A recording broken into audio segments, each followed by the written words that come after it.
Outcast, Kingsman, Old Man Logan, Civil War, Wanted, Reborn, Space Bandit, MPA, Empress, Starlight, King of Spies, Magic Order, American Jesus, The Ultimate, Superman Red Sun. On sale today from Our Daddy and Juanan Ramirez. Nightclub, you're 17 years old. You've been bitten by a vampire. What are you gonna do? Start killing people? No way. You use your new powers to become a superhero, and you bite all your friends. Only $1.99 every month. starting in January. Nemesis Reloaded from Our Daddy and Jorge Jimenez. Imagine the playboy billionaire was the city's worst nightmare. How would the cops take him in? This is sick, not the good kind of sick.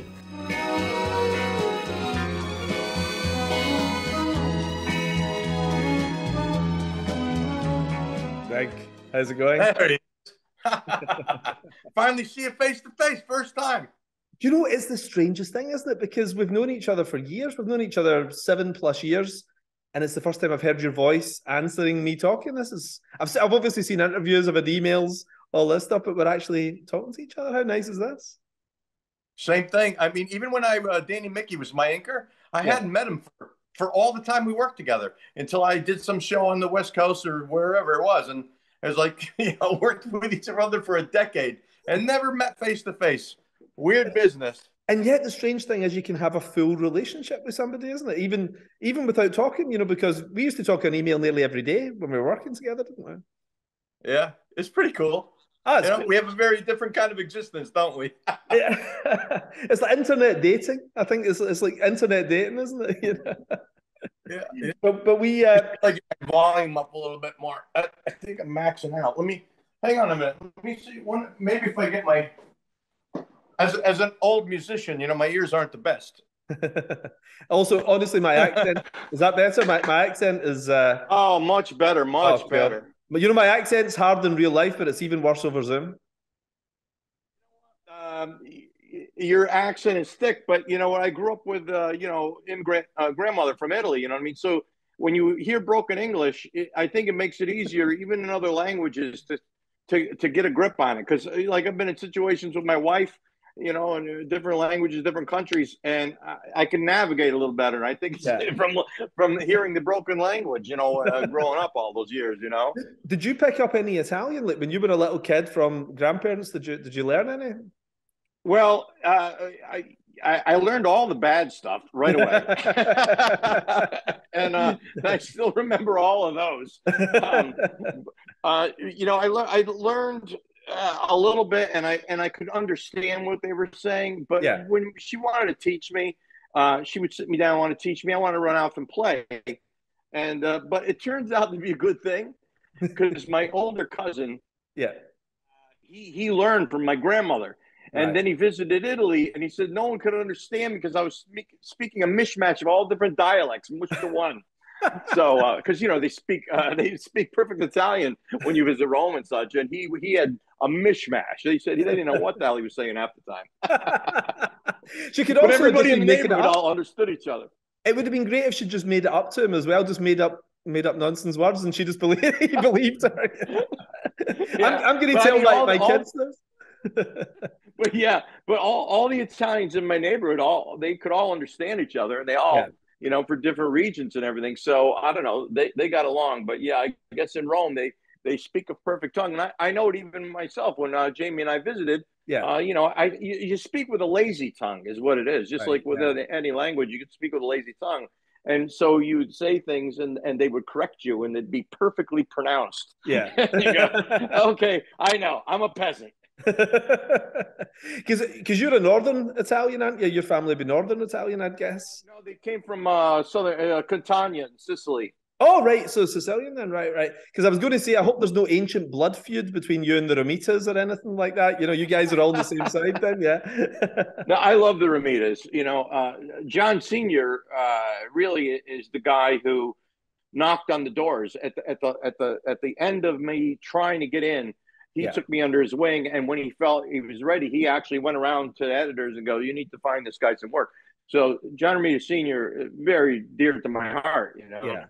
As you know, I had Johnny Jr. on a couple of weeks ago, and Johnny's one of my best friends in the industry. You know, I mean, Johnny and I have been pals for 20 years, and they're just the greatest guys, aren't they? I love the Ramitas. They're absolutely brilliant guys. I call Junior Master all the time, and one time he says to me, "Hey, not so much on the Master stuff. Makes me sound old." I'm like, "We're both old." And you are a master. Johnny can still do 150 press ups and all that, though. You know, it's like Johnny's as fit as he was at 25, isn't he? It's crazy. Full head of hair. You know, he's so. I mean, he oozes testosterone, Johnny Ramita, I think. You know? I've always worshipped JR. Yeah. And he's a good guy as well, isn't he? He's a really good person. Like, you'll never meet anyone with a bad thing to say about Johnny. You know, I think he and his dad are both good role models for all of us, aren't they? You know? I would agree with that. Yeah. I love running into those guys. I don't see the father too much anymore. Now he's getting old, and I guess is not in the best of health by what I heard. But I love JR, man. I made him laugh because when I took over Quasar, I'm always looking at JR's work to this day. And I told him, I said, when I'm not inspired to draw, I have JR books. I'm not lying, right here, right next to me, and I'll flip through the JR stuff, and it just inspires me to go. And so anyway, I was telling him when they gave me Quasar, my first full-time book at Marvel. He JR just done a book called Star Brand. Oh, yeah. And it was similar, a long-haired blonde guy. Yeah. And so I go, oh, I totally stole from him. And he goes, Star Brand? You aped Star Brand? It's like, yeah, it was JR, man. So yeah, I aped it. Yeah. Dirty little secret for the world to know now. But you and I, we nearly met before. I don't know if you remember this. In 2016 or thereabouts, we had Reborn coming out, and we were doing a signing together at Midtown Comics. And I missed my plane. This was going to be us meeting for the first time, a summit in New York. And I recall that. Plane. And I remember, the thing that really stings me most? One, sad not to meet you in person. Two, I bought my own flight. This was before Netflix. I was paying for this myself, right? And I'd spent about $5,000 on that flight. I remember, right? And I was furious. Right? I was going to be in New York for 2 days, so there was almost, and I'd bought a ticket. It was kind of nice. It was a first class ticket or something, but non-refundable, And being a Scotsman, like losing $5,000, I was furious. And I now show up at the airport like 3 hours early every time. I'm so obsessed with being there on time. But you did the same. Yeah. Well, as a guy who grew up on welfare, losing $5,000 would sting my ass pretty hard too. But I think you did the signing though. You did the Midtown signing that day for Reborn. I think Yeah. I was very disappointed that we didn't get to meet in person, but this is pretty close. We're almost there. You know what? I look so much better like this as well. You don't see everything that's going on down here. So. I see your pictures. You're very fit. But listen, it's funny. We set this up before the Marvel thing and all that. So it's just a brilliant coincidence that I think. This is probably the first interview you've done, I guess, since you dropped that bombshell. Tell me more. What's going on with you back at Marvel? What's happening? Is that a real thing? I didn't think it was a bomb. I didn't think it was a bombshell. I mean, Marvel's been approaching me for forever. I mean, just forever. When Joey was in editor-in-chief, I mean, he would send me an open contract for like 10 years. He sent me an open contract. Yeah. And, he said he would give me anything I want, work with whoever I want. And it just didn't happen. He always busts my balls, so I tend to, put down roots where I go.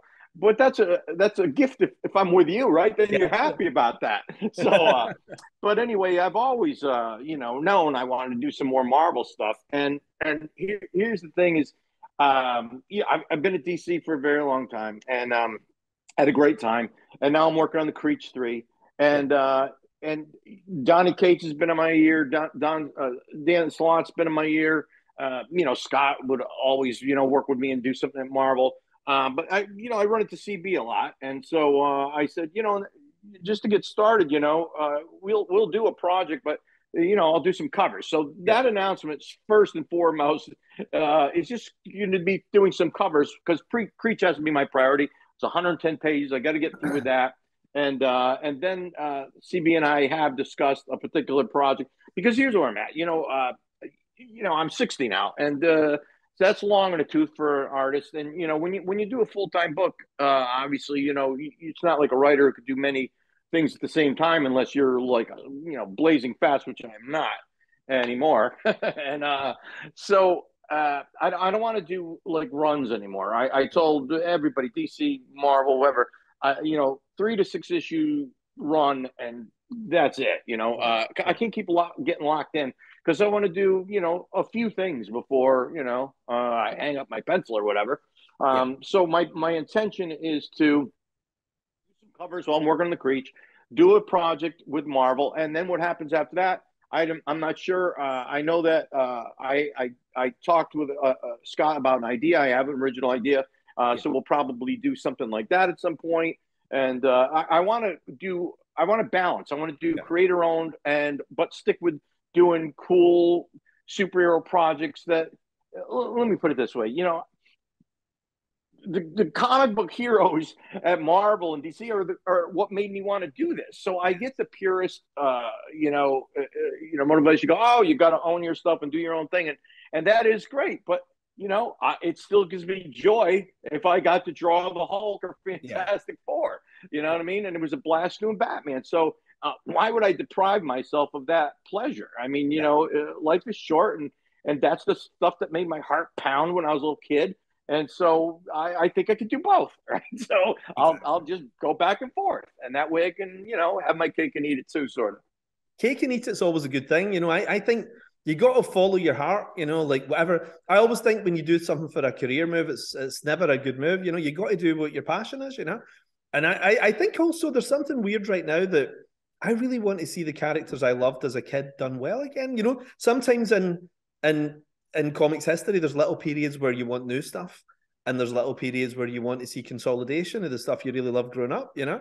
And as much as I enjoyed the kind of things like the Creech and new characters like Spawn, it was awesome seeing you on Batman. You know, when you took over Batman like that was really exciting, you know? And you must have felt that energy coming into your work and everything was enormous. I mean, you were going to a new high with the work you were doing too, which is great. But I think audiences need it. But audiences need it sometimes too, don't they? And I think Marvel, you know, it feels like there's not a huge amount of heat at Marvel and DC at the moment, you know, and I think really brilliant guys coming and doing the characters we love. We need that, right? The Marvel movies is one thing; it's off to one side a little, I think now. So somebody, you and Scott Snyder doing X-Men or something like that, you know, or you and Donnie doing Wolverine or something. I mean, that would just be fantastic, you know. And you must feel it, you know. Absolutely. The funny thing about Scott is, you know, he works with all these different artists, but boy, does he get jealous with the notion that I'm going to work with another writer. Holy shit. Holy shit.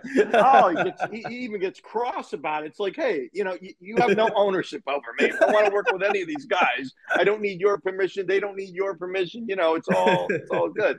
He likes to run around, boy, but he expects fidelity from you. And but I would love to do something with Donnie Cates, and I would love to do something with Dan. I mean, Dan approached me with a big, sprawling, epic idea, but it was right after I finished Death Metal, and you know, those events are a lot of hard work, you know, particularly for an artist. I mean, you've got all these characters, and Scott is not the easiest writer. He makes sure to put everything in the kitchen sink in every scene. So you know, I had tons of digital files from, you know, you saw characters, 100 characters at least. And so, you know, it's exhausting. It's fun, but it's also tiring. And so Dan tells me this idea, and it's so big, and it involved the Fantastic Four, which is one of my favorites. And so that piqued my interest. But then he goes, Marvel's going like, who could draw all this stuff? And he goes, Greg Capullo. And they go, yeah, he could pull it off. And so they go, yeah, if you can get him to sign up. But it just was bad timing. Otherwise, I'd have probably done it and had a blast doing it, you know. And Dan's a very nice guy. Every time you see him, I mean, he's just a nice person, you know. Yeah. It's funny though, like you're jumping over about 10 years into your DC career, you know, a little bit more. And I think it's the perfect time to do it as well. I mean, I think 8 to 10 years is the perfect time to jump. I jumped after about that time I got out of Marvel, because I think the audience just sort of expects something from you, and that's the worst thing you can have, really, isn't it, in your career? When the audience just thinks, well, that guy who's done 100 issues of this is going to do something else along these lines. There's no heat to that. But guys jumping between companies is really exciting. Like, you know, back in the 80s when John Byrne came over to DC, and, you know, you had all Right. these diehard Marvel guys coming over. That was like an earthquake, wasn't it? I mean, it was enormous.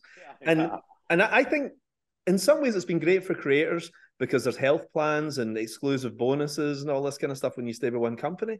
But to see the same guy at a company 10, 15 years and everything, it starts to not feel, even if the guy's still brilliant, it's not that exciting. So I'd love to see some kind of trade-off. You know, imagine all the great Marvel guys over at DC, like Dan Slott doing Justice League, Jason Aaron doing Superman and everything. I'd love to see that. And you guys coming over, like Morrison and Quietly doing Spider-Man, you guys doing X-Men or something. Overnight, the industry with the same guys would feel so much more exciting, wouldn't it? Yeah, and the odd thing too, and I just find it so bizarre because I was not this way when I was a young comic collector, is I have found that there is a whole demographic of fans that they are company loyal and not creator loyal. So I've had people who, you know, love me at Marvel, didn't follow me to Spawn. And when I got off of Spawn, when they, oh, so glad you came back. You know, I was never gone. You know, you could have found my work all these years, 30 years I've been doing it. You could have found it anytime you wanted to. And because I always followed my favorite creators. I mean, I was addicted to them. And the greatest disappointment was opening. One of the reasons I've always done consistent monthlies is because one of the disappointments to me was picking up the thing. Oh, my favorite guy's not on it. You know, not realizing, he's a human. He needs a break. You know, so I followed though. You know, my favorite artists. I would follow them. I mean, it didn't matter what book. I just had to get that fix. Whoever it was. You know, so. I wonder if that's a generational thing because I notice it with my kids. Like, I'm all about the small store. I'll go to a small store or I'll go to a cafe that's a family-owned thing, a family-owned restaurant, where my kids like chains. They love going to Starbucks and all this kind of thing, you know? And it's kind of the same with, if you're a 20-year-old comic fan, like I was fanatical about Jack Kirby getting what was owed to him, you know, that kind of stuff. Whereas now people are loyal to the Marvel brand. It's quite interesting, isn't it? Something happens. Yeah. You know, like our generation is quite different in terms of creator loyalty. It's company loyalty. I think you're right, you know? Yeah, it's a bizarre phenomena. So that's another thing. It's like, you know, I'd like to, you know, plunder new ground, you know, go, hey, guys, you know, look at me. Look what I can do. Look what I can do. But you must have found there was guys and hopefully, you know. Yeah. And hopefully excite some new fans, you know.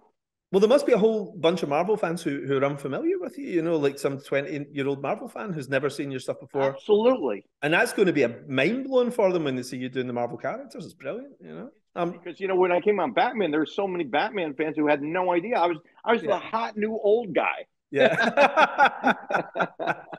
But it's a brilliant thing for career longevity, though, as well, because I think you're going to ride a very hot 10 years out of this. You know, I mean, I know you probably don't want to think about doing that much work, but I think you're going to explode when you're at Marvel. It's going to be a brilliant few years ahead, I think, you know. You know, I've had a blessed career. I mean, let's be honest. At my age and for how long I've been doing it, I shouldn't have the attention that I get. I'm always surprised and impressed with the fans that continue to support me. I mean, listen, without the fans, where the hell are we? I'm just some schlep, you know, drawn in the corner of my room for no good reason, you know, other than self-satisfaction. They really are your life's blood. And the fact that they keep me, you know, floating somewhere near the top is just so impressive. I'm so grateful. You know, I don't try to figure out why. I just go, thank you. But you always bring your A game, you know. I mean, if people see your name in a book, they know there's a level of quality, you know, and I think audiences respect that, don't they? They show up for you, you know, which is nice. I still treat it like I'm trying to get a job. And the thing is, I mean, I think there's way more talented people in this industry than there were at any other time. I just think it's just filled to the brim with people who are amazing at what they do.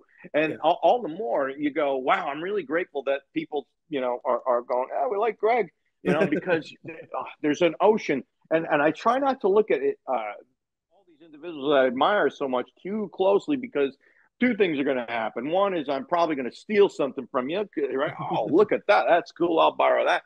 Or at the worst case, start to get intimidated and feel self-doubt, maybe, you know, and start to put them in a light that maybe is put in the shadow psychologically. So I just go, you know, I see them. Wow, that's great. That's great. but I don't get their books. I don't flip through them and study them. I follow them on social media, and I'm always blown away. So I'm really, really a lucky man. That's interesting, because I remember reading this interview in a Fantagraphics book in Comics Journal with Bob Burden years ago. And Bob Burden, the Flaming Carrot guy, he said he avoided all comic books, and he avoided all movies, and he avoided all television shows, because he didn't want to be influenced by other people's work, and yet at the same time, I'm so inspired by other people's work as well. I have guys like you or Travis Charest or Frank Whiteley and all that. I have all these pages across my desk to inspire me, So are you more in the Bob Burden camp? Do you try and just block it out and do your own thing? Yeah. I don't know.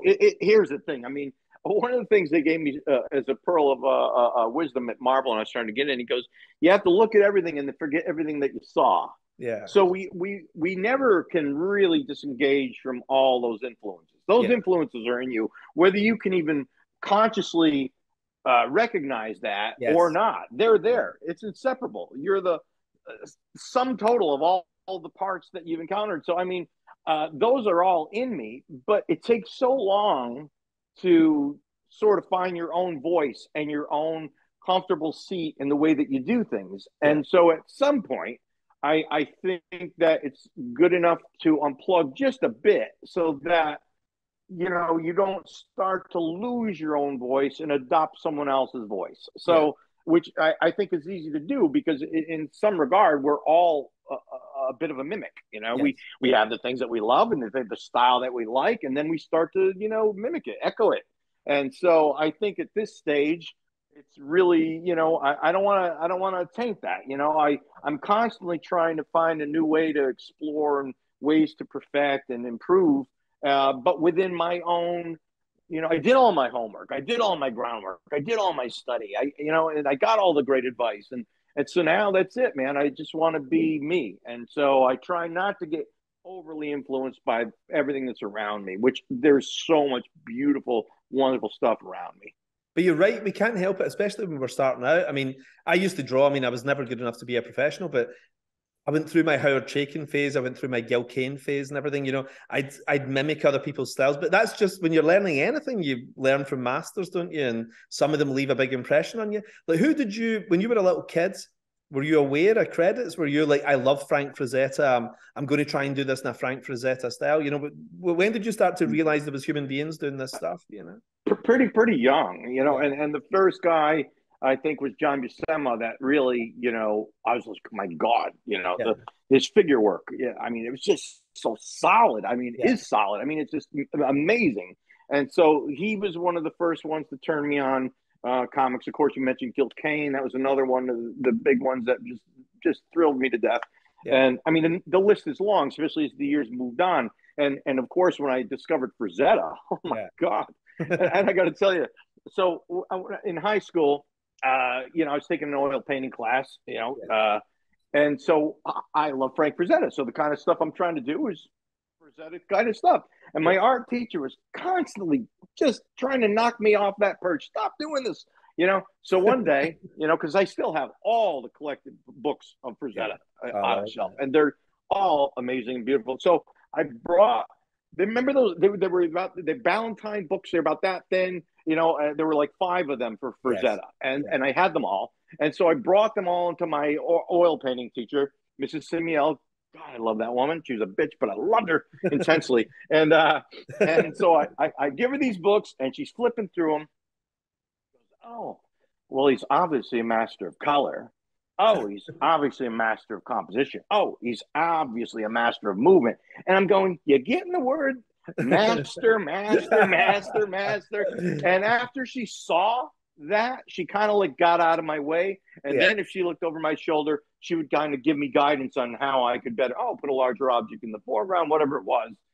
After she understood what that was and what was thrilling me, then it changed the things. But yeah, Frazetta, I can't say he's an influence, because who could be as good as Frazetta?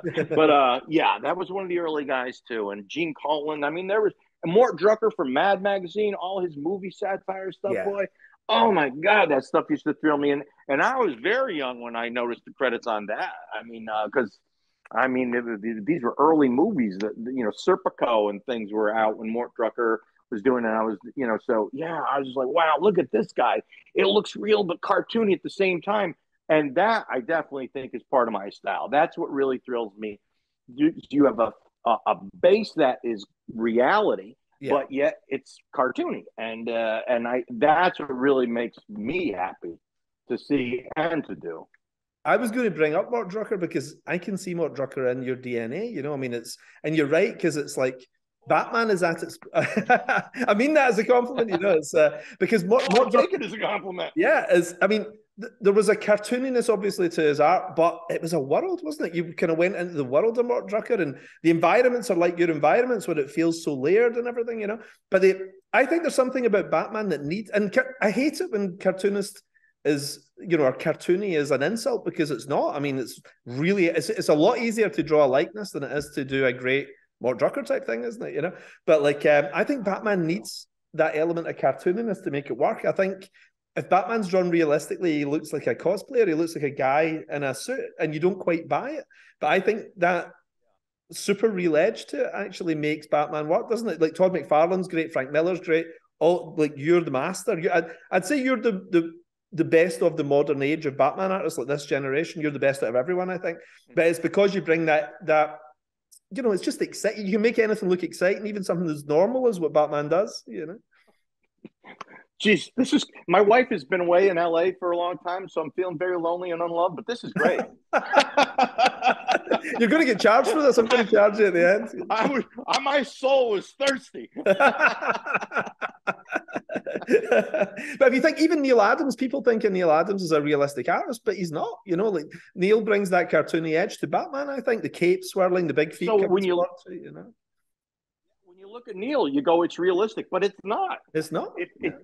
It's so much mastery. I mean, so much mastery. I remember seeing his stuff. Me and my buddies who also wanted to draw comics, and he was inspirational, but yet made you want to quit, because you go, how could this individual be this good? Yeah. Why should you just stop? So what kind of kid were you? He's one of the greatest ever. I mean, it sounds like, as far as you can remember, you've been into comics and, really precocious as a young kid, knowing who the creators were and everything, at school, were you, because you're so jacked, I can't imagine you as a kid. I always think he is muscular. I can't imagine you as a little child, but were you a sporty kid at school? Were you the kind of class clown? Were you the guy who kind of just like drawing and happy with his art? What kind of person were you? Well, I wasn't into sports. I could be good athletically, but I had asthma, and my mother was against me, taking the treatment and going into sports. She was weird. Anyway, so I wasn't a sports guy, but I've been drawing as long as I could pick up a pencil. I went to Catholic school for the first 4 or 5 years, and my kindergarten nun, Sister Marie Rose, is still alive. And I see her every once in a while, and she says to me, and she's Italian, but I won't do the broken English. But she says, I knew you were special, because in kindergarten we gave the kids a test, and at the end of the test we had them draw a man. Mm-hmm. And most kids at 5 years old, they draw a circle with arms and legs poking out of the circle, and you drew a perfect man. And so it started there, and by second grade, there was a character in Mad Magazine that Don Martin did, big bent over nose, crinkly hair, floppy feet. And I knew how to draw that pretty well. So in second grade, they had me teaching the fifth graders on the blackboard, step by step, on how to draw this character. And I'd win the blue ribbons and all that. So it was just always there. And I had an older cousin who introduced me to comics. So by age 8 years old, I go, I want to grow up and do that. So at age 8, I knew I wanted to be with my wife, Jamie, because her father had a photography studio next door to my house. I fell in love with her then. She wouldn't give me the time of day. But since age 8, I knew the girl and I knew the job. Every mistake has been since the age of 8. You met your wife when you were 8 years old. Yeah. That's incredible. And I'm still, her father had a photography studio next door to my house. And so her and her 2 siblings would come and visit, and I'd play with them all the time. She wouldn't pay attention to me. And I'd hear the car pull up, and I'd race to my second floor window of my flat, and I'd hide behind the curtain just so I'd see a peek of her. Oh my God, I had a crush on her my whole life. That's amazing. I'd see her in public, at the grocery store and call her brother Bernie, who lives in Texas. I saw your sister today. Oh, she's so beautiful. So it's always, comics and Jamie has been the two things I've wanted my entire life. So that's I'm amazing. very, very lucky. And did she feel the same way? Was it kind of instant for her as well? Yeah. No, no.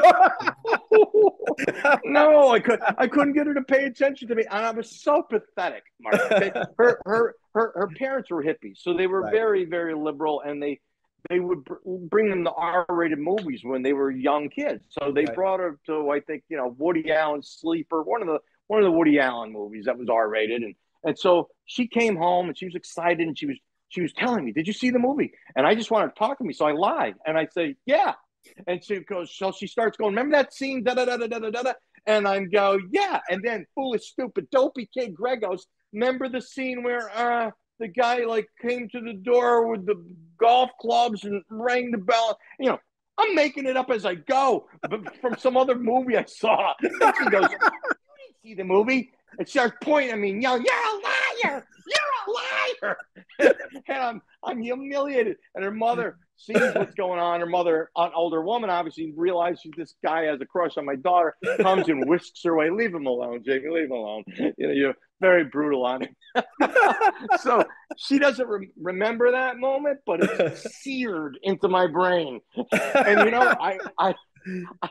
I never lie. I cannot stand to lie. I'm a bad liar. And maybe it's because that early imprint. Don't fucking lie. It'll never work out. But you played the long game. It all worked out in the end, Very lucky, guys. Very lucky. I love that. So your two dreams came true. You got Jamie, you got the big career in comics. That's absolutely amazing. I mean, honestly, right? So, I mean, I had a lot of bad shit happening coming up in my upbringing, but really, all the good stuff that's happened in my life certainly dwarfs all the bad stuff that happens. It really was a miraculous turnaround in luck and fortune. And what about your Catholicism? Is it still in there somewhere? Do you still feel like a Catholic? Like I said, I was brought to church, and I went to Catholic school, and after that, I was born again. I'm Pentecostal for a minute and stuff like that. But the more I know that you're very faithful, man, I really struggle to have faith anymore. Yeah. I'm envious of those who could still, because at one point I was extremely, extremely, extremely can't stop talking about Jesus to you, kind of guy, and and I'm still envious of that. But so many things have happened, so many things I've seen have just made it a very difficult story to genuinely believe, and I don't want to believe it for the wrong reasons either. Some people believe it because they don't want to go to hell or worried about consequences. I think that's the wrong motivation, and but I'm a praying atheist. Isn't that a weird one, right? So I go, I don't believe it, but I'm always going, hey, I'm really trying to connect with you here, and the thing is, the world has got so many problems. If I was God, it'd be very easy to fix. You pull apart the clouds. You go, "Hey, knock it off down there." Everybody behaves, right? Everybody's like, "Oh my God." Yes, exactly. Oh my God. But you strike me as quite a spiritual guy, though. I definitely get the vibe that you're a spiritual person. I don't think you think of the material world as all there is, though. I think most artists, most comic people have got that side to them, haven't they? And it doesn't manifest itself as religion or Christianity or whatever. But there's a spiritual side to comic people, I think, very intuitive and so on. I think, first off, I'm not so arrogant to say that I know anything, other than I'm sure that I'm sitting in this chair, mostly sure that I'm sitting in this chair talking to Mark Millar. Now, I can't ever say that there is or isn't a God, and I certainly can't say there is no life after death. How would I know? I've never died. It's like trying to explain things to a small child, or worse, to an insect. Yeah. It's stuff that's too big and too sprawling to even comprehend. When you look at the age of the universe and you go, it started from nothing. Well, my brain can't even make any sense of that. You know what I mean? So I'm not so arrogant to close my mind. I'm open-minded enough to go, there could be much more than meets the eye. Yeah. And I'm always trying to find the deeper layer if there is one. To finish the thought, as you said, I don't know how to define myself other than a man who's always searching. But at the bottom line is, like, people think you need religion for morality and be a good person. And matter of fact, my best friend's mother, old Italian, goes to church multiple times a week. Yeah. She says you have to believe in God because you're such a good person. And you don't need that. Like I said, you should want to, with or without a religion and a God or any kind of thing, to genuinely want to be a good person and do well and do good for the world and leave the world a better place than as you came into it. So I'm always just trying to be a good person, man. That's really bottom line. I try and be a good father, good husband, good friend, good, everything. I just try and be good. Yeah, that's it. Yeah. I try and be a good person. It makes me sleep better at night if I know that I'm a good person, and that I don't hurt people or anything like that. So that's a good way to live. That's a good way to live your life. And it's funny, like, I always think of you, I associate you with bodybuilding because there's so many photographs of you sort of like doing weights and all this kind of stuff. And I know Johnny Romita is the same. Johnny gets up in the morning at 4 a.m. He does 2 hours before then he makes breakfast for his wife and takes it upstairs and everything, before he starts work. Johnny's crazy. He's crazy. He told me he gets 5 hours sleep a night. Yeah. I go, that's not good. 5 hours sleep. God, I can't imagine. I don't know how he does it, man. But do you have a really strict routine and everything like that as well? Because I know you've got that same self-discipline, I think, that Johnny's got. Like I remember when we were working together, the pages were super detailed, super thought out, but they were coming in fast. Every day it felt like there was a page coming through, same as Johnny. Do you have a really disciplined routine you work to then? You get up, work out before. Yes. What's I don't know how people.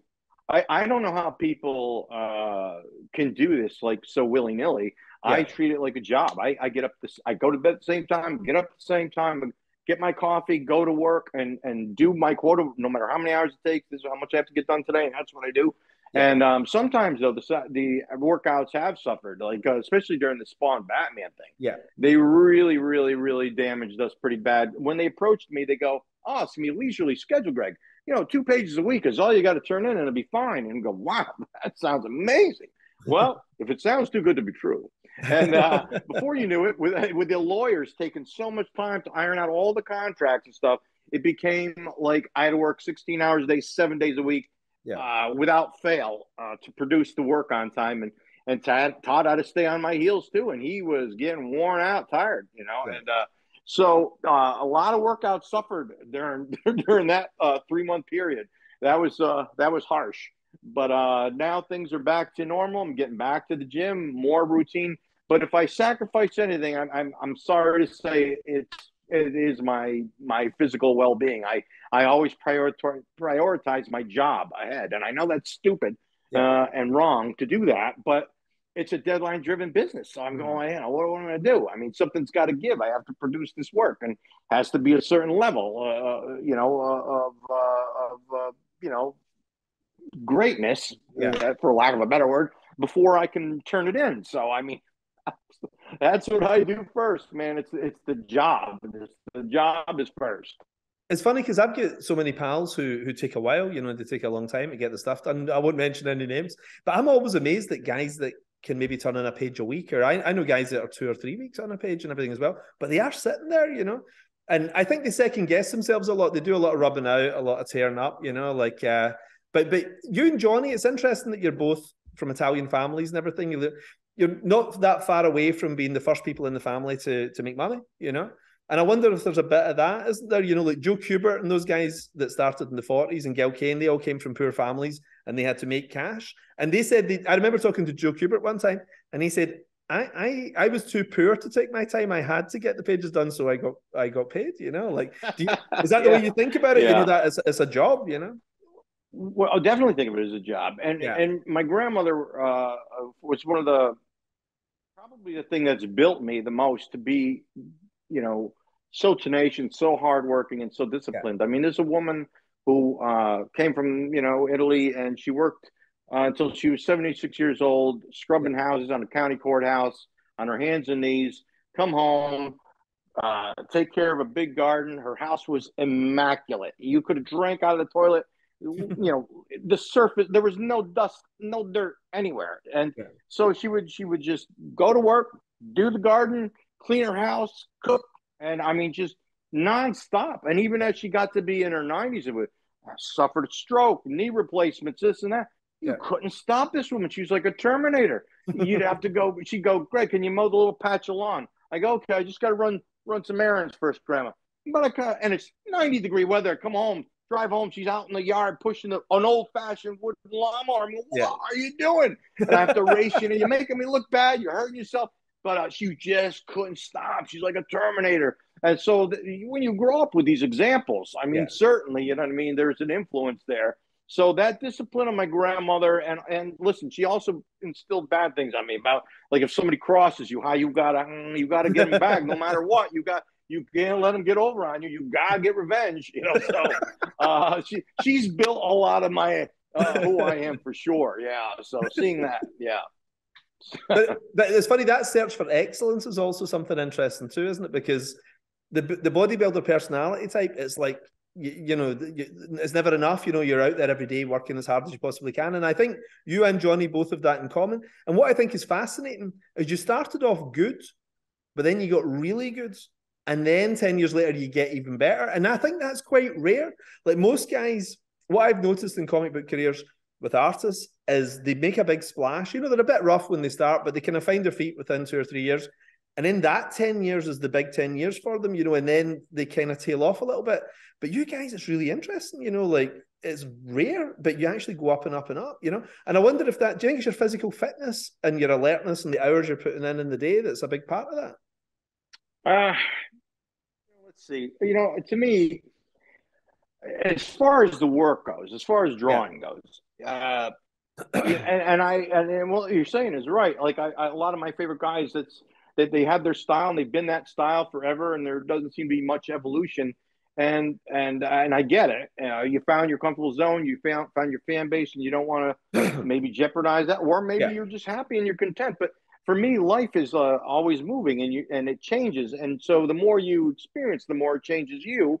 And so I can't see how it can't affect your work. So, you know, I always say it's like a stagnant pond of water. You can't drink out of it. It's poisonous. You know, it needs to be moving water. And so I look at my career the same way. You know, that stream has to keep moving. It has to, you know, move and change. Now, after so many years of doing, the changes aren't very dramatic. You know, I know what they are and where they are, but they're more subtle the longer you go down this road. But the idea is to keep moving, because once you stop moving, well, it's poison, you know. So that's how I do that. And as far as the physicality part, well, that's just like, you know, you have to do something physical because you deteriorate as you age, and particularly with a sit-down job like this, you deteriorate. And, you know, I've seen, you know, old relatives and old friends who, you know, they're so weak, and it strikes fear in my heart. You go, I don't want to be that helpless, you know? And so, you know, I'm doing what I can to prevent that. Should I be blessed with long life, I could drop dead right now. I'm talking to you for all I know. That would be the fact, right? This would be enormous. Out you go, right? You know, just like you opened your movie Kick-Ass with, all of a sudden, hey, you know, you go down into the cereal. And so, it's not wanting to be frail as I get older, you know? Yeah. See, I feel I should take a lesson from you. Like I finally joined the health club, you know, and I spend more time in the sauna. I spend more time in the sauna than I do actually exercising. I'm swimming. I'm doing maybe 4 days a week. What's a good, you know, for a middle-aged comic book pro, where's a good place to start? I feel you could be like my personal trainer. What should I do? What's the first? Because everybody listening to this is going to be thinking the same thing, you know? I mean, you don't need anything to really start. Do some push-ups, do some sit-ups. If you get a pull-up bar, do some pull-ups, you know. You just got to use your muscles, you know. Picture the things that you're going to want to do, you know, when you want to carry your own groceries. If you should happen to fall, you want to be able to get yourself off the floor, you know. So, you know, I would start with using body weight exercises. You know, you could sit there and do number of squats, you know, without any weight, or if you want to buy dumbbells and give yourself resistance. And as you progress and you get, you know, I need more of a challenge. There's certainly you can pick up weights, but you gotta do something. You gotta do something, because we are in a constant state of deterioration once we cross a certain line, you know, age wise. You know, you get over the hill and it starts to go like that, and so you're never going to stop it, but you want to just maybe even out the plane so it's not such a dramatic drop, you know. So.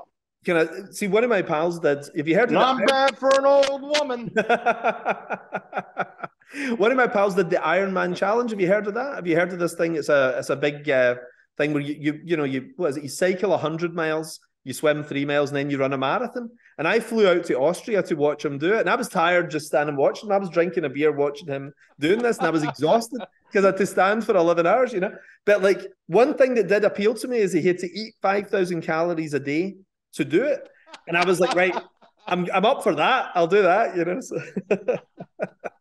No doubt about it. Yeah. There is some appeal to that for sure. But yeah, those guys are very I mean, that's a job. To train to do that. That's a job. Would you know what was interesting? The average person. Oh, see, the middle-aged guys who were carrying a little bit of weight, they all did it much easier than the young guys that were super fit. It was interesting. All the guys coming across the finish line and in their sort of 50s, maybe early 60s, they were chatting to each other as they came across the finish line. And the young guys were going into like diabetic shock. You know, they were like, it was crazy. They were getting wrapped in blankets and everything, you know. Wow, that's incredible. Very interesting. I was eating a pizza, watching them all coming across the line. I was sitting in this little pizzeria.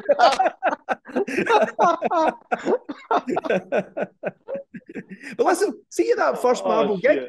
I remember you coming on the scene, you know, like I remember it really clearly because, you know, when there's a new guy who people like, the buzz around the comic store is good, isn't it? You know, like I remember when Travis Charest did a Flash annual. Do you remember seeing Travis around about 1992 or something?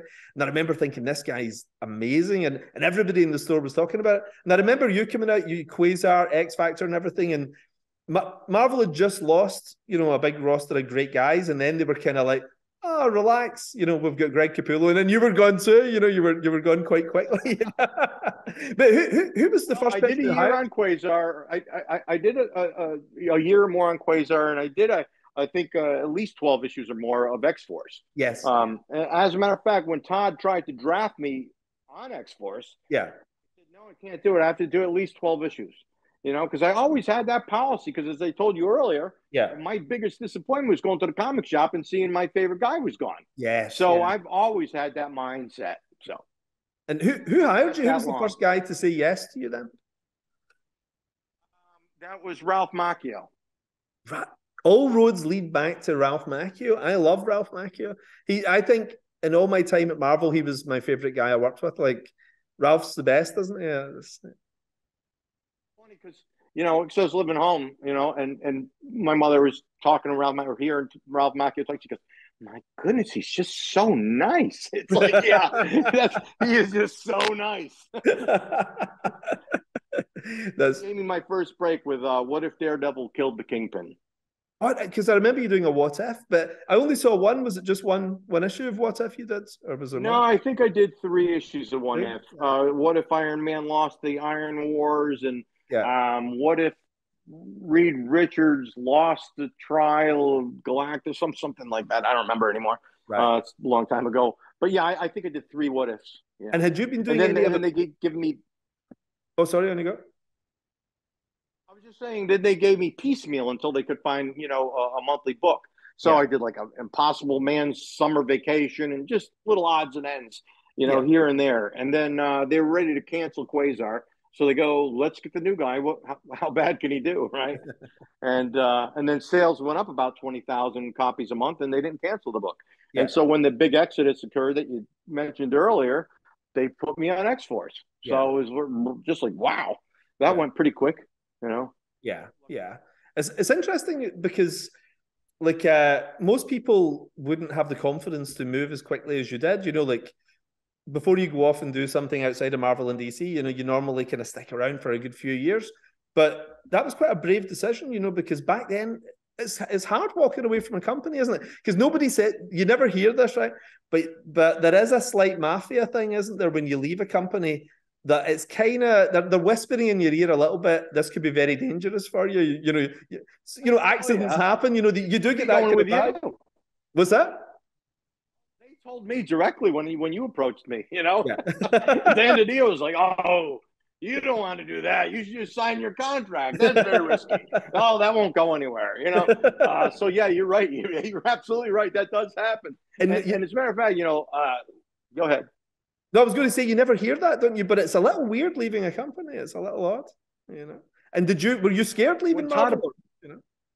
Well, I wouldn't phrase it as scared. When Todd was trying to get me mid X-Force run, and he calls me up, and after he spent, 10 minutes convincing me it was actually Todd McFarlane. I'm like, why would Todd probably owning me?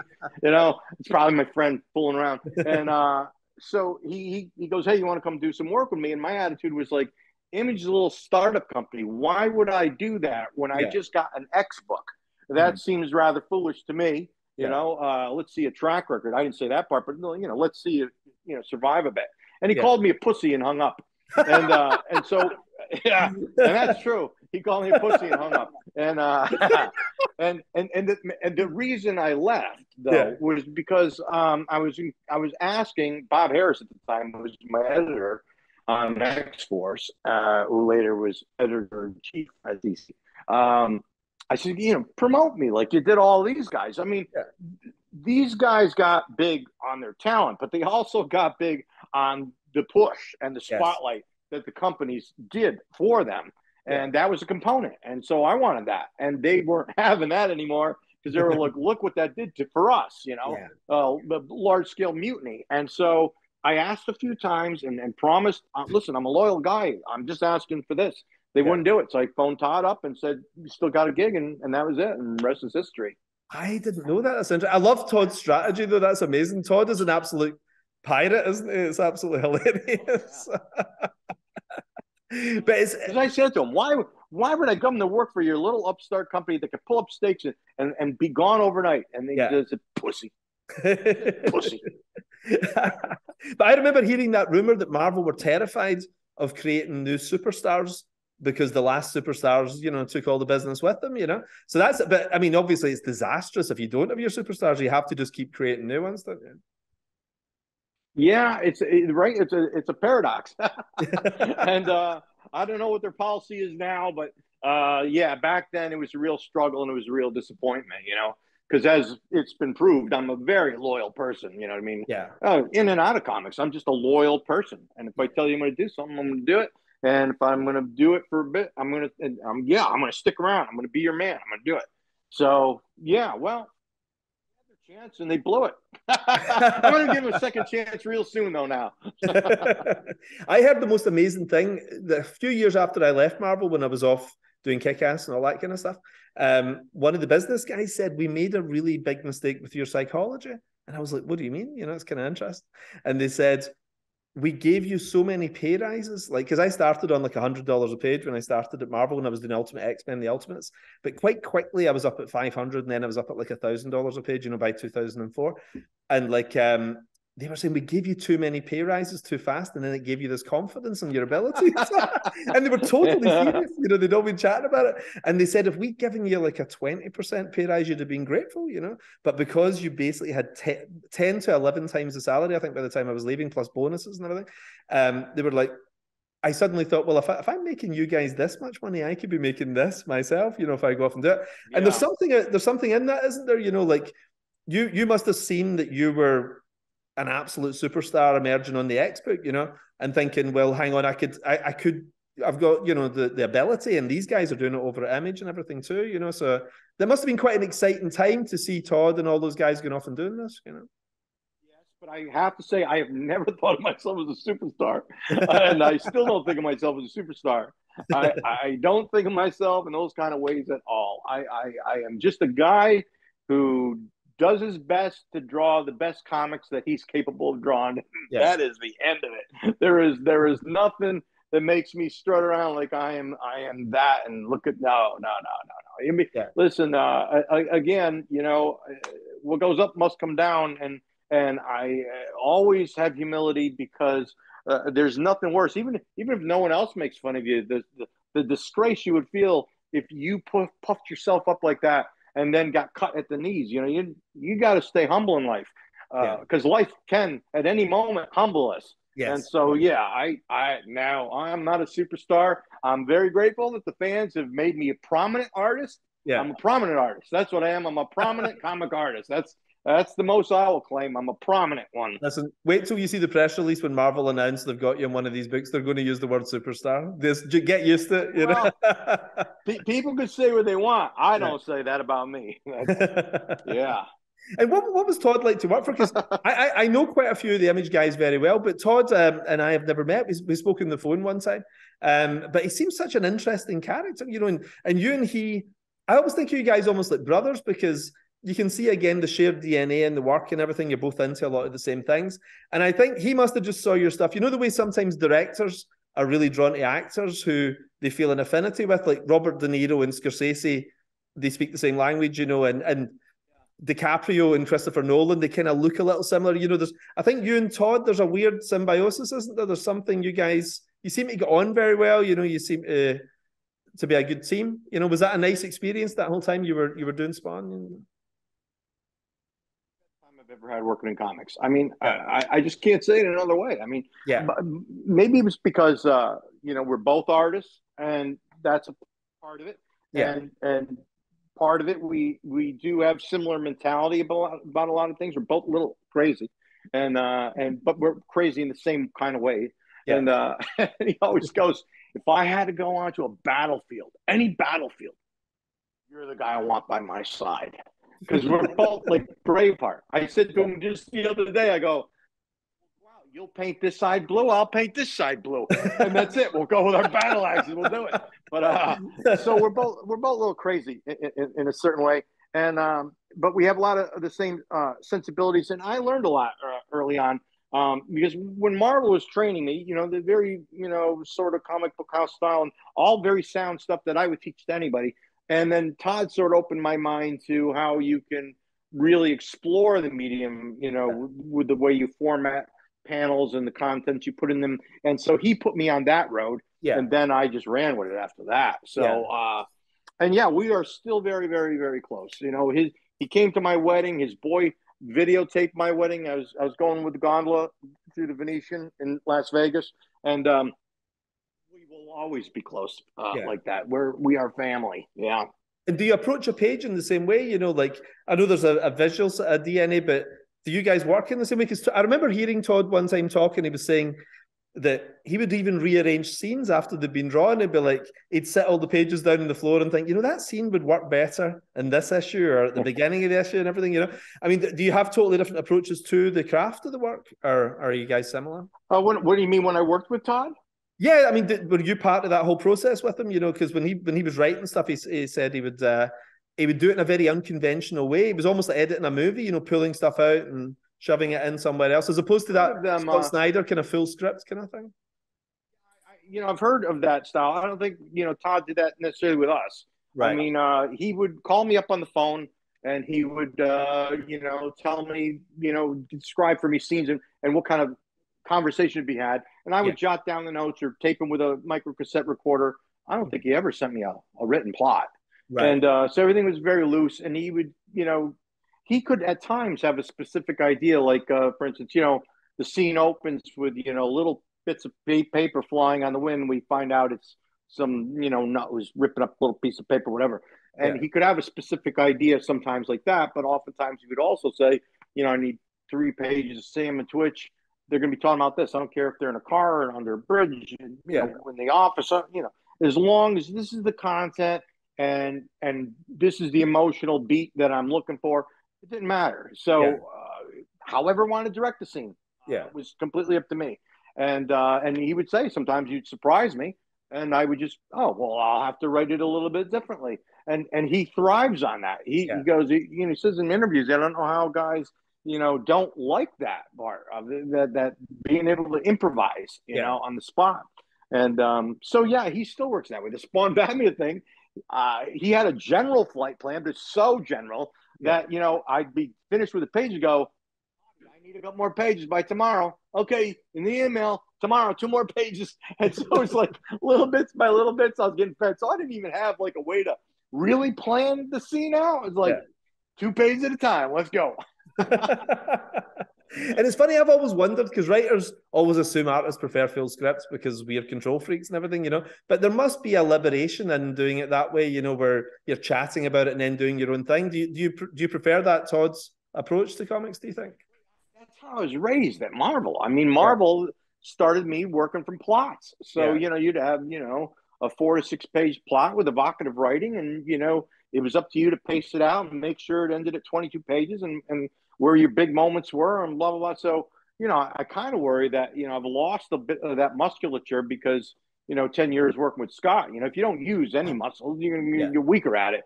But I mean, that's how I was built. I still know how to do it, and, so yeah, I do prefer it because that's how I was baptized, so yeah. And like Scott, I mean, that whole thing was just so fascinating because it kind of came from nowhere. I mean, I was unaware of Scott until he was working with you. I hadn't been reading American Vampire, which I think was out first. I obviously went back and picked it up. But you guys, again, let's Scorsese and De Niro, you just kind of paired together. It was this beautiful synergy, wasn't it? And everybody instantly loved it. The Court of Owls stuff especially is when it just exploded, didn't it? It went crazy. So, like, were you aware you were on something special at that point? Yeah. First, let me tell you that it was almost something that imploded before it got anywhere. Oh, really? Because Scott in the beginning, he sent me, I think the first issue was 24 pages.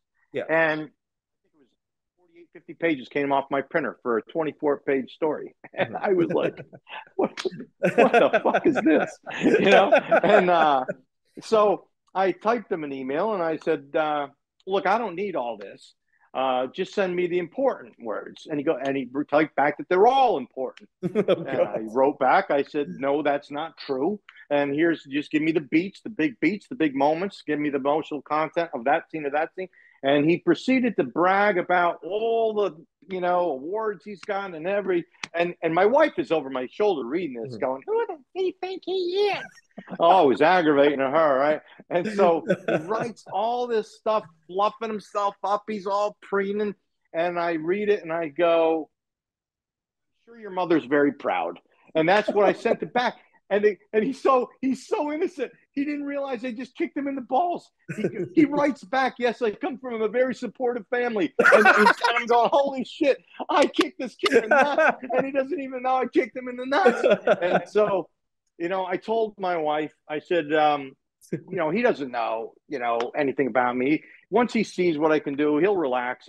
But Scott told me that at one point he was in the office ready to quit, saying it's either him or me. Wow. And so it was there, and so as we progressed, and he says issue 5 was the turning point for him because the way the script read, it started at a normal spot and ended in a normal spot. So issue 5 is an issue in the Court of Owls that rotated the entire way until you're back to normal. Yeah. And he said, with what you did, with what I wrote, it really taught me. Get out of your way because you can contribute so much.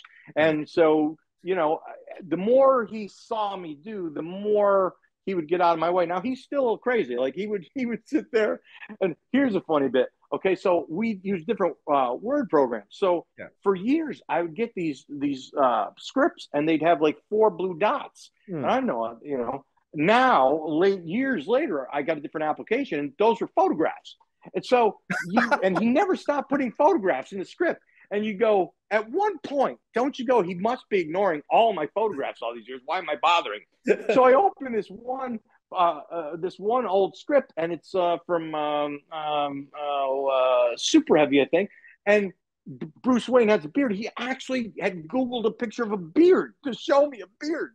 And I'm going, so this cat who has kids and a beautiful wife, she's probably going, Scott, it's time for dinner. And he's going, just a minute, honey. I got to Google a beard for Greg.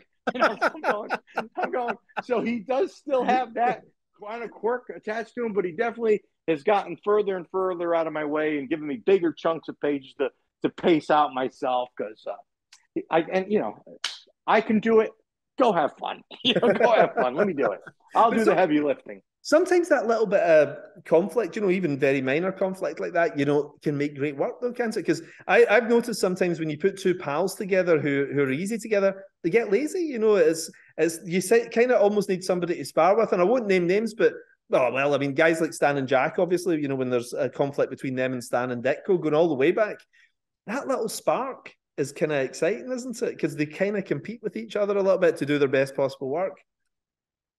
I think with Scott and I, because I don't really, early on there was some tension, but that quickly resolved. But I think the both of us are, really, really super dedicated to making whatever comic book we make together the best it could be. Yeah. So, certainly everybody has an ego, and but we put our egos aside for the work. And so it doesn't matter. The work is paramount. And so you can't be married to the vision so much if it comes as a detriment to the work. And so we know that of each other. So we trust that in each other, which allows us to get along and work well together because we know our heart is both in the exact same place. And we have similar storytelling sensibilities as well, which makes things go a bit easier. And so I don't know. It's hard to say when you're in the relationship, it's hard to say what it is, that's making it work. The outsiders see things differently than you see it yourself. Yeah. I'm too close to any of it, So you asked, did I know, it was getting a big, to do while we were doing it. Yeah. And I guess not so much, because you're doing your thing. Yeah. But when you go to a convention and you see some cosplaying as a talent or someone, wow, they're cosplaying as this character that I created. That's pretty amazing.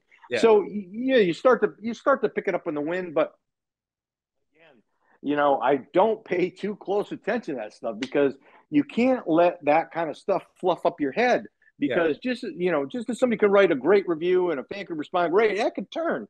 And so you can't get married to that feel-good sensation of people loving you because at any moment it can change, man. I really try and stay humble and my eyes on my work, and whatever is said of me is fantastic if it's great. If it's bad, that's terrible, but I'm doing the best I can, that's all I can do. Alan Moore said an amazing thing I remember when I was a teenager years back, and I met him a couple of times back when I was still in high school, and he said, you can never, because I said, you must be loving it, everybody adores your stuff, and he said, I said, you're the best reviewed guy in the business, and he said, you can't listen to the good reviews because then you'll listen to the bad reviews when they inevitably come later. And there's a kind of truth to it. He said, you've just got to focus on the work and try and do the best job you can. Just ignore everything, There's something in that. Yeah.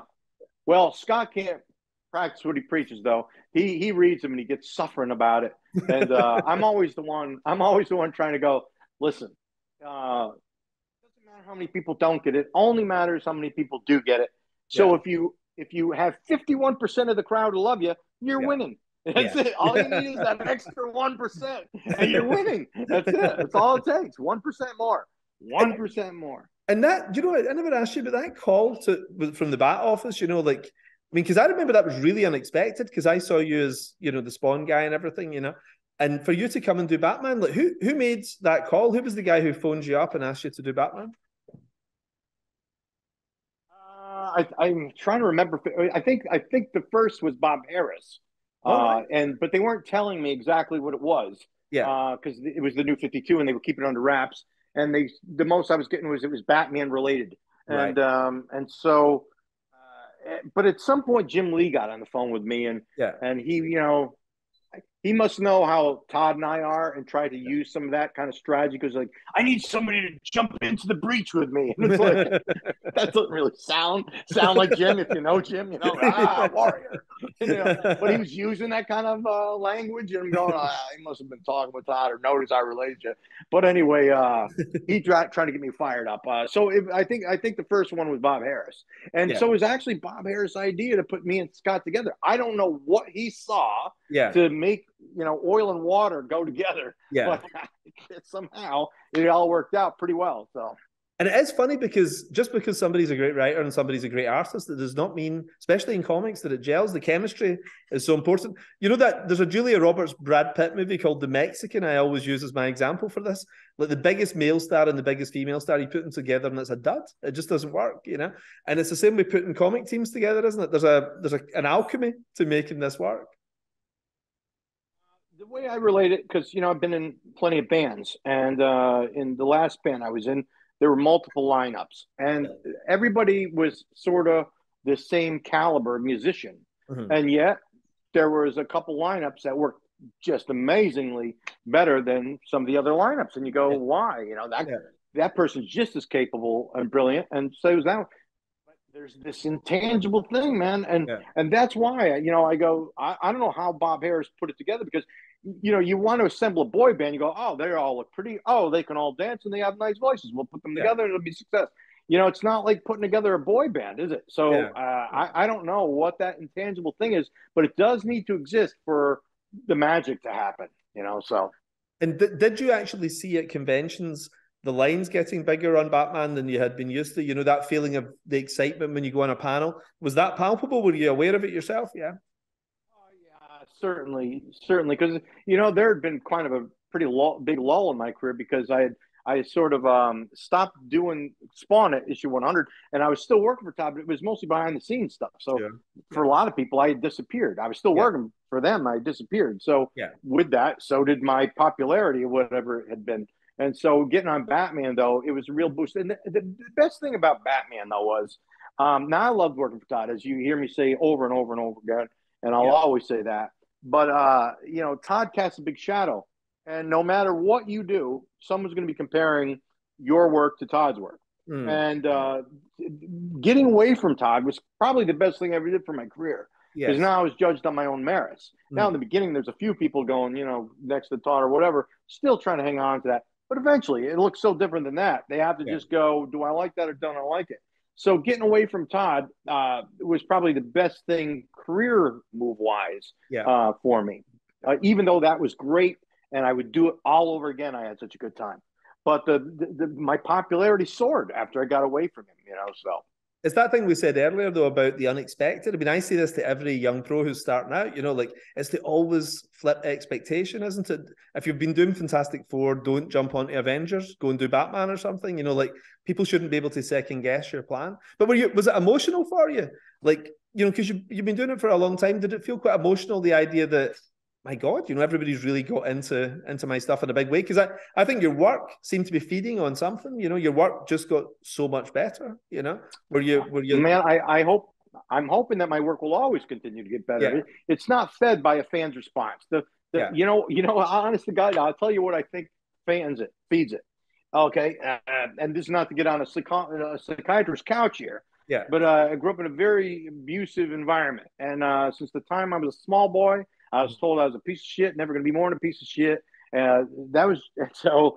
When you're hearing that, your entire, from the time you can understand language until well, there's two things that are going to happen. Either that person's going to buy into that and go nowhere in life and become a victim, or they're built like me, who's I'm gonna shove this right up your ass until it comes out of your mouth.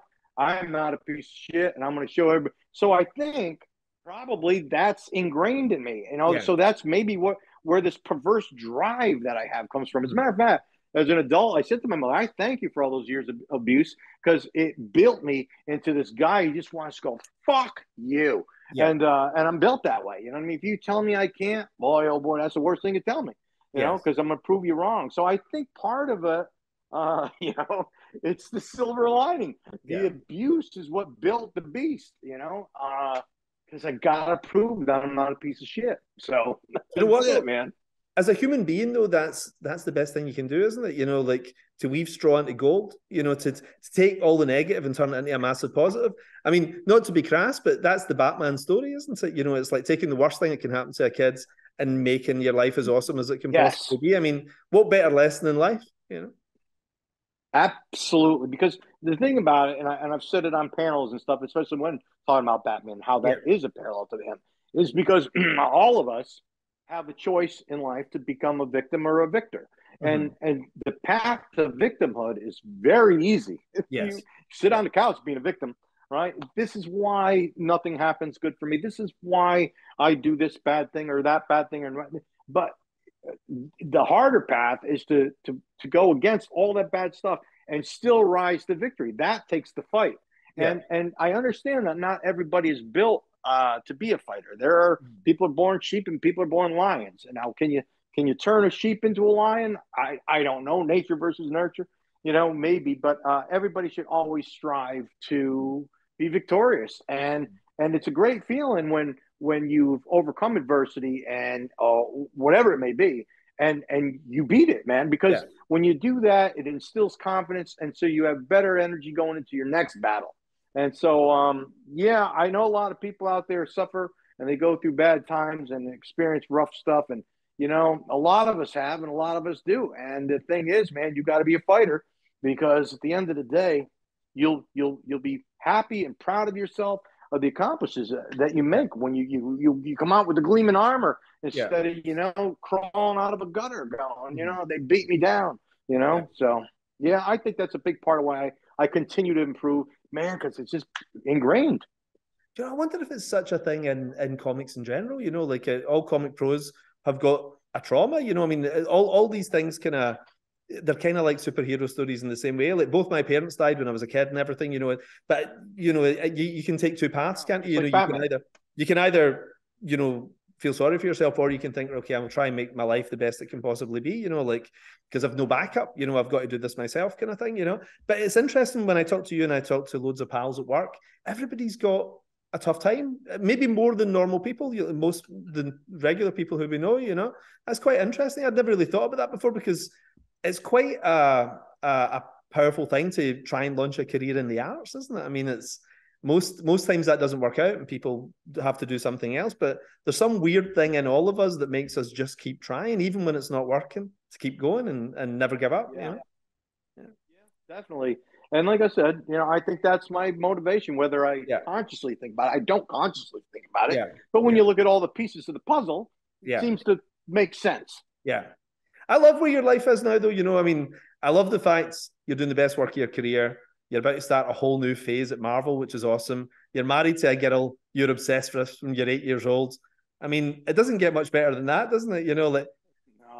No. And of course, you know, you partnering with me changed my life in another way too. So, like I said, I'm just a really lucky, blessed man. And you know, I have worked hard, but you know, a lot of people work very hard. And what happened if I was born in the rainforest with all this talent and I was hard working? The most I'm going to get is they saved me the extra large larva that they took out of the bark of the tree.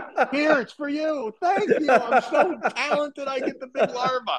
You know, so luck is always a part of it. So, you know, people go, oh, you're not lucky you worked hard. Baloney. What if I was born in a rainforest or some other place? You know, it's like, you know, there's always an element of luck involved.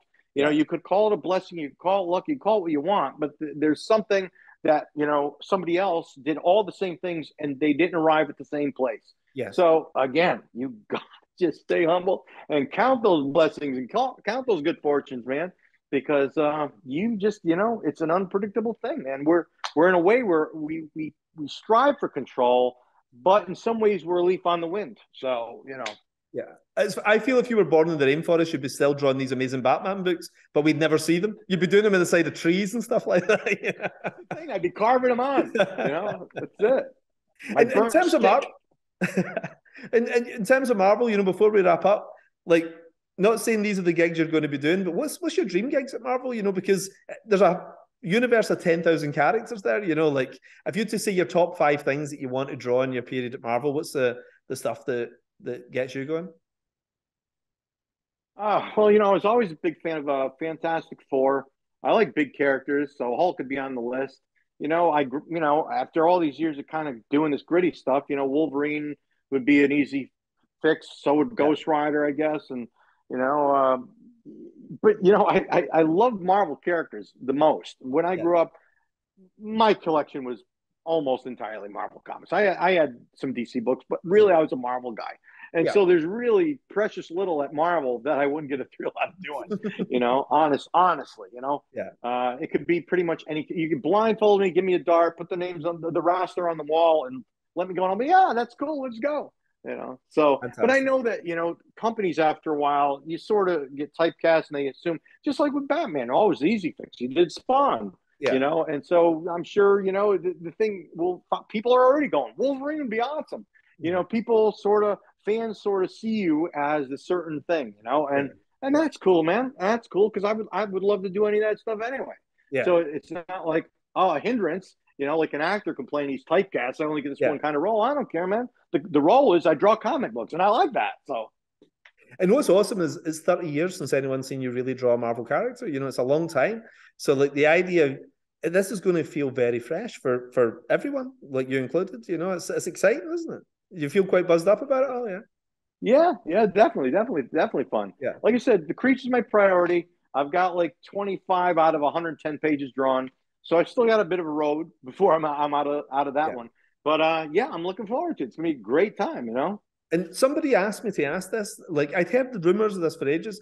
Are you doing a how-to book, like one of those kind of how-to-draw type books? Are you still thinking about that? I have started one, and I do chip away at it when I can, but I'm finding it kind of overwhelming to do everything because I'm also releasing an Art of Capullo book.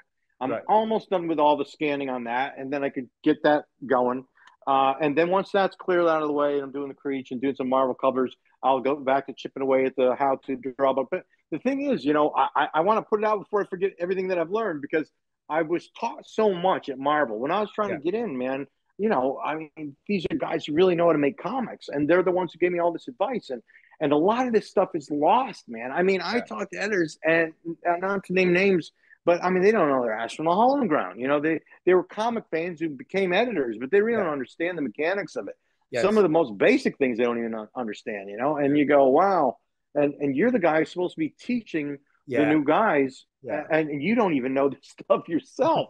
And that's frightening. And so I think it's important that, and I'm not the only guy who could do it. JR could do it swimmingly too. I mean, we're cut from the same cloth. We know all the same stuff. And so if I could get all that information, and plus you learn stuff along the way from other sources. So if we both did the same book, it'd be still different. A lot of it would be the same, but some elements would be different. So yeah, I want to impart as much as I can to the new line of people who come and want to do it. All right. It's great if you could go, yeah, this is the path, because it makes the road so much easier if you have a guiding light ahead of you, you know. And so, yeah, I want to provide that to people who want to do what I do.